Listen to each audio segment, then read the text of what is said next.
Hello and welcome to Clever Rides. My name is Mark and today I'll be reviewing the 2021 Mazda 3 hatchback in select trim. So let's get into it.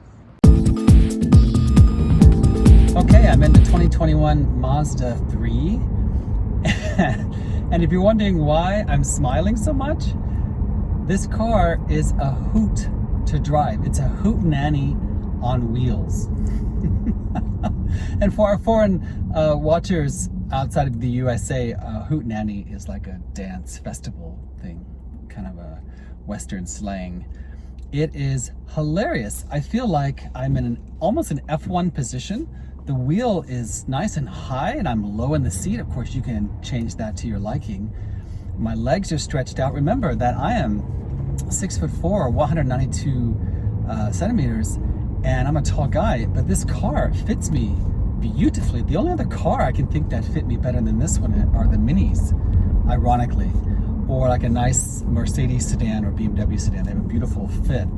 Mazda's always been very good about that. It's almost as if they consider their taller drivers, of which I am one, thank you very much. And so I sit in here and I feel like I'm in F1 position. I'm low, my legs are out in front of me. I feel coddled in the seat. My hands, I have plenty of space to move the wheel forward and backward, and I feel like I have a beautiful leverage on the wheel. And again, almost like that F1 where you know how they're up here at the wheel right on their chest. It's not that far from that if you want that position. If you're a driving enthusiast, the position is just otherworldly. And then as you accelerate, as you drive, it is just hilarious how much grip this car has and how much fun it is being small and agile. And yes, we all know Mazda makes driver-centered cars, but this is where you feel it. This is when you truly understand why people love Mazda so much. This 3 is a hoot. Another thing Mazda does really well are interiors. This one has a really cool digital center display, circular. You can change it to 3 screens. You can go traditional or fully modern. The infotainment center is really cool and wide, but I found it a little bit fussy, but the clarity is nice, and once you get used to the controls, it's pretty intuitive, but there is a little bit of a learning curve there. Looking to the outside of the car, I personally think it's one of the most beautiful and interesting looking hatchbacks on the market, and I would definitely go the hatchback version compared to the sedan. It has a nice squat appearance. It almost looks like it's an Alfa Romeo from the back. It has that beautiful back end with a double circular taillight design, dual dual exhaust, not quad, dual exhaust. And this, even in the select trim, it has some good looking rims on it in that nice kind of anodized blackened silver color. And Mazda doesn't do fog lights anymore, but another nice feature about the 3, yes, I've put on sunglasses, it's sunny. Today it's quite a glare. Another thing is that it's very driver-centric. I have the large screen to my right and it's angled toward me. I feel like I'm in like a nice cocoon, not crowded, but in a kind of nice cocoon type of environment. Again, that's what we want from a sporty hatchback like this one.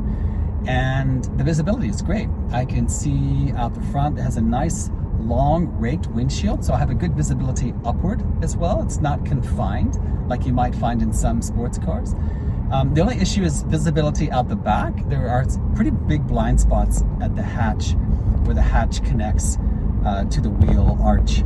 And but luckily this has the blind spot monitoring, and you just have to be careful in the look. It's a small car, so that little spot, the blind spot, is small, and the windows and blind spot monitoring should help you through that.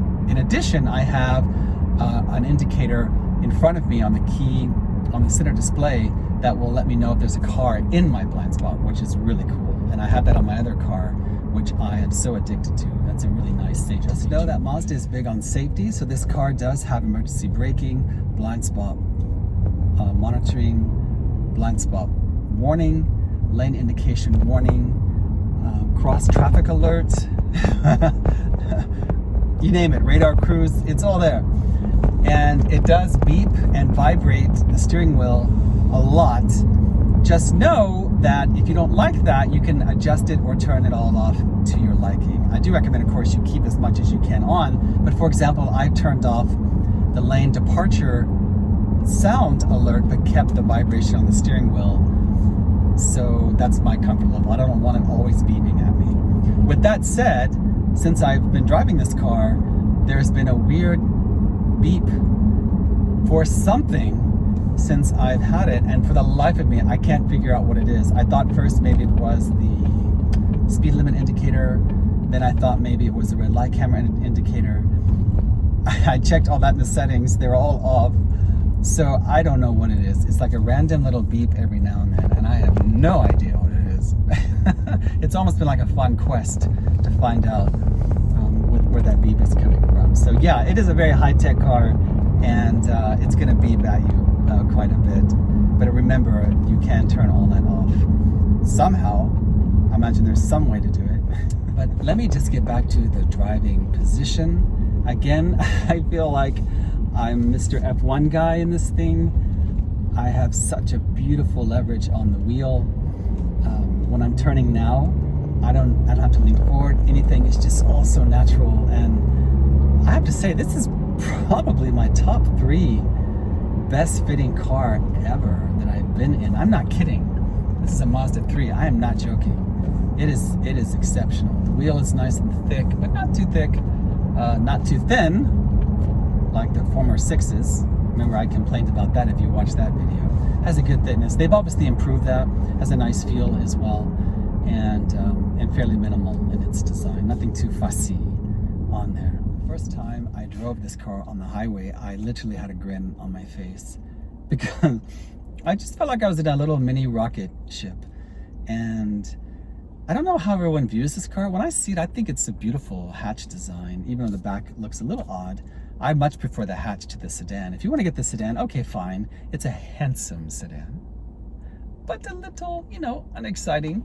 The hatch will give you more space in the back, and it looks more sporty. And the wheels look nice too. This one has the 18-inch, I believe. So I recommend the hatch, but also because it just feels more like a sports car, looks more like a sports car. And those rear lights, come on, you can't deny those are just beautiful, beautiful rear lights.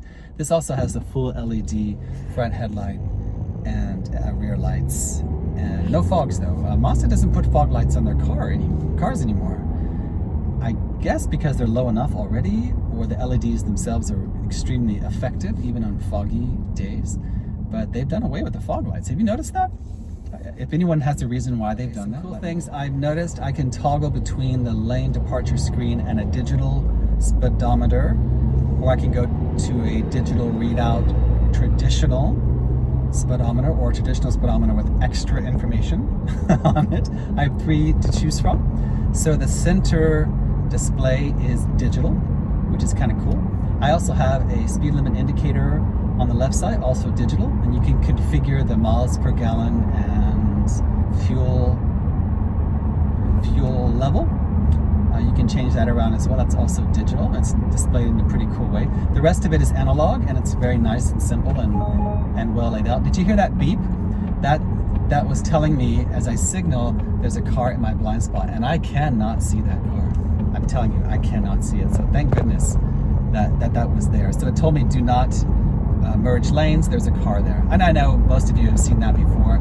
I personally think that's awesome, and with all the driving I do here in the Washington DC area in Maryland, I find it very, very, very, very helpful. Very, very, very helpful. They drive pretty crazy out here. So tall people rejoice. If you're looking for a small car that's sporty, looks good, drives beautifully, this is the one. Now this is the non-turbo version.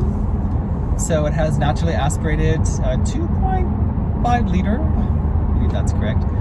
You know what? If it were me, I would get the turbo, the Mazda 3 turbo with all-wheel drive. Yes, they make this little tiny car in all-wheel drive. I'm not kidding. Get the all-wheel drive turbo fully loaded with every option. And I don't think you'll pay more than $35,000 for it. And you will have yourself a beautiful little sports car, and with all the high-tech stuff on there, safe car as well, and one of the most fun cars to drive that I have driven in a long time. This thing is hilarious. This car is hilariously good. It's hilariously fun. I'm not kidding. This is a Mazda 3. Yes, I know Mazdas have always been fun to drive, and I actually owned a 3 millions of years ago, which was also a really good car. But man, this is like a little luxury thing, a little luxury sporty thing. I just can't get the grin off my face because it is just very satisfying to drive. And now, if you're looking for a small cruiser car, you might find the ride a little harsh. I'm trying to think of drawbacks. There aren't many. It has, larger wheels with a lower profile on certain models. That might be part of the reason why, and fairly stiff suspension. But if you're a driver enthusiast, this is what you want. Just to some degree, you don't want it too harsh. I find it's a good balance, except when I hit the really rough stuff. And that's what I'm about to hit now. But overall, I just can't get over this thing. It's hilarious.